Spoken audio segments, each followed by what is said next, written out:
Asleep in bed.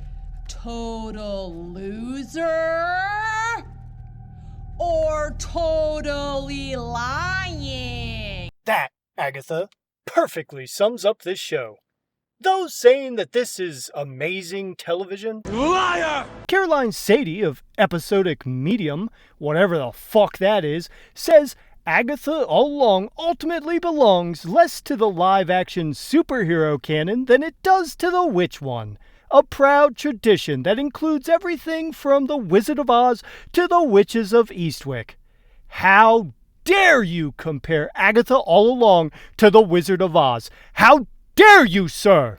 How dare you? Or ma'am. It's 2024. Call yourself whatever you want. When Catherine Hahn isn't delivering the most disturbingly cringeworthy dialogue in what can only be described as a most devastatingly cringeworthy performance, Let's find out!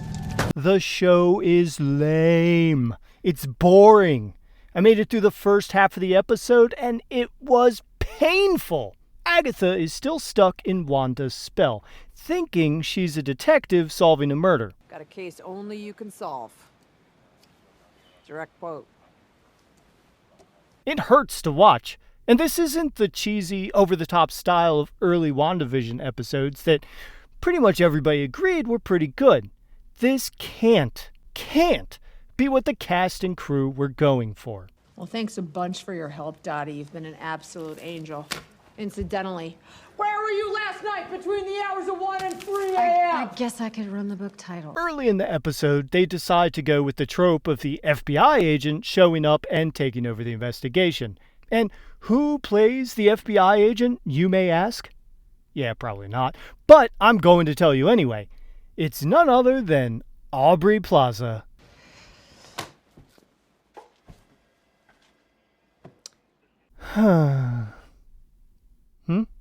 Oh, right. So, the FBI agent shows up and it becomes immediately apparent that she is not fooled by the spell.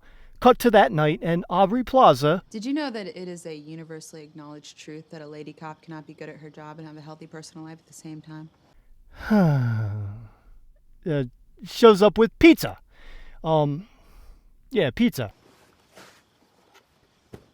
Hungry?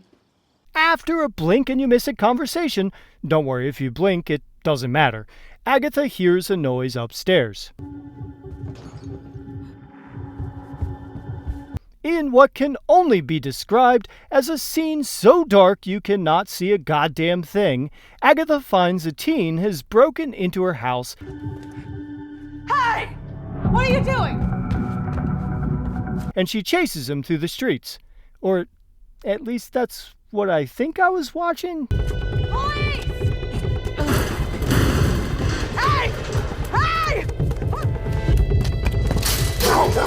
We are now at the 22-minute mark, just about halfway through the episode. I thought this was going to be a season much like WandaVision, where Agatha is stuck in TV land for at least half a season. Well, I was half right, as it's only half an episode.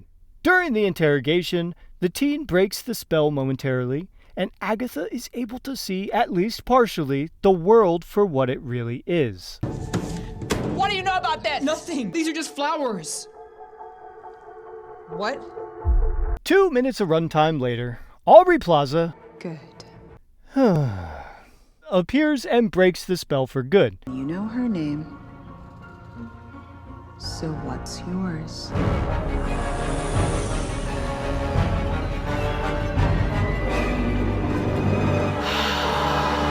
We are then subjected to... You know what? No! It's too horrible. I won't do it. I won't watch it again. But you have to. Okay. Yeah. Can you put on some clothes? Cause you're naked. I suppose nudity is the new physical comedy. Except I actually enjoy watching the Stooges knock each other around, or Dick Van Dyke trip over furniture. Either way, it happened. Now, listen, if this sounds like I'm just speeding along, understand everything I've described from the interrogation scene to now has taken a grand total of about 9 minutes. Agatha's winks and jokes, and I use that word loosely, feel like they drag on forever, just killing time when I wish they'd be merciful and just kill me. But no. And now that the plot is actually occurring, it's like we're in a dead sprint to the end. Speaking of the end, Aubrey Plaza appears, and she's wearing... Whoa! Excuse me, Oh, we're fighting. Great. Wait. Finish her! End the season now, please! Kill! Kill! Kill! She's yours for the taking! Kill her! Do it! Ha ha ha ha! This isn't what you want. Me, without power. Just let me get my purple back, and then come find me. I could just sit back and watch.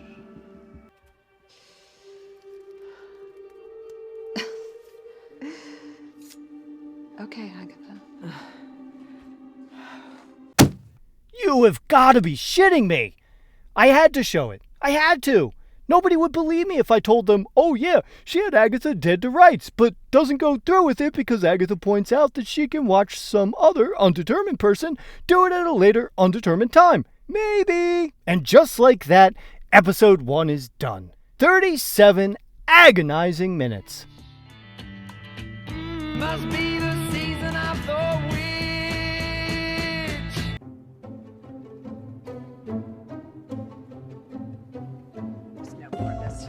Nonsense. 5 minutes into episode 2, and I was fast asleep. And look, I went back and watched it later, and I can only describe it as less bizarre, twice as boring. Now, I say less bizarre, of which I mean less...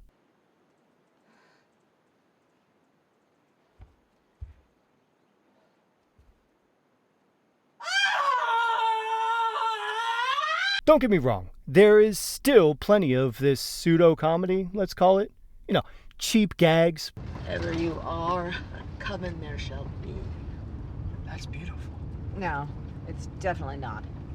Can you actually jot that down for me? There's a pen in the glove compartment. Of course.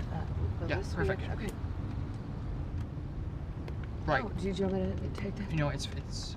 I'll remember it. Does this look centered? Let me see. Maybe if I just put it a little more to the other. Please stop doing that. And disgusting whatever this is. I'm fresh out of marbles and my pelvic floor is all over the place.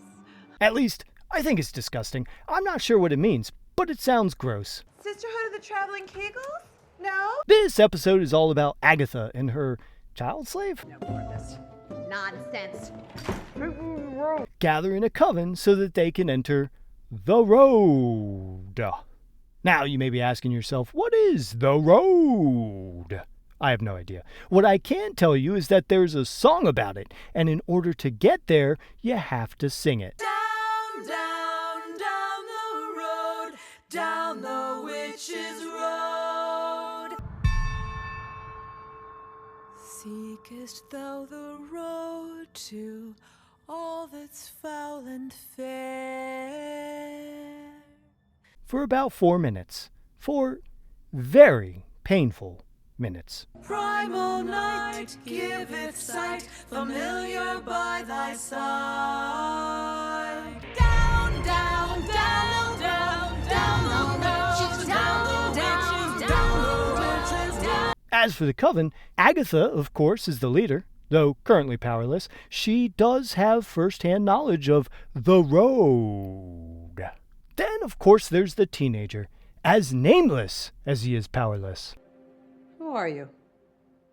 My name is... The CG seems to have devolved into Microsoft Paint. Let's move on, shall we?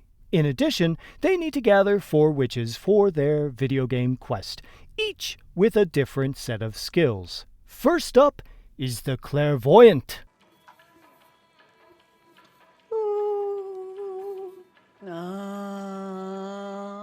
An excellent choice. She will come in quite handy. Next up on the roster is, well, we don't actually know what her powers are because they've been bound. But I'm sure it was quite a sight to behold. High Priestess. The third witch had a very powerful mother, a witch which disappeared traveling the road while eating sandwiches. At least that's how I've heard it. The daughter, however, is just that, the daughter of a powerful witch. But she is a security guard at the mall. You're fired. Fucking useless. What's next?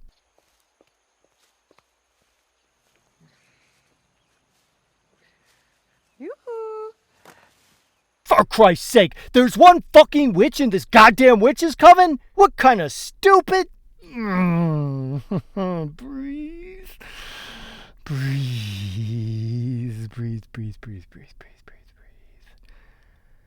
Okay, so the coven is gathered. Now it's time to open the door and enter the road.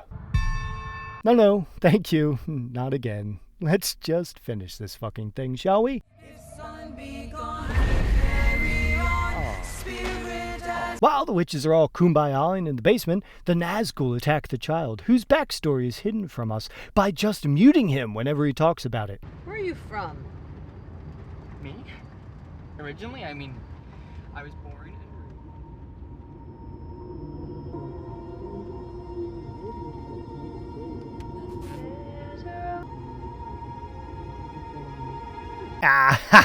If only parenting worked that way. I'm just kidding, it does. That's why they made duct tape.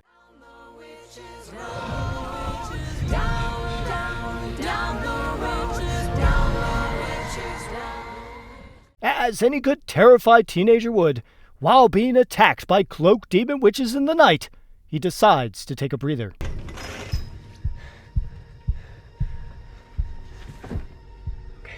After a much unneeded waste of time, the door finally opens to the road. Just as one of the Nazgul is oh my fucking god, what in the CGI hell is that? Why couldn't the actor just, I don't know, here's an idea, crawl down the stairs? So here we are. We've made it to the road, where shoes are not allowed.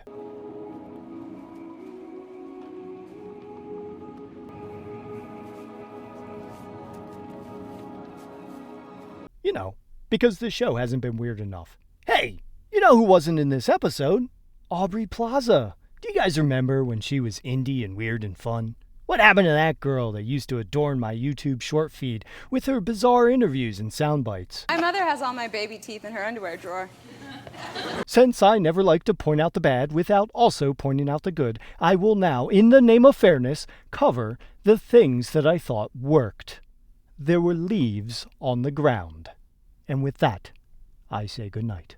It will be a gay explosion by the end of it.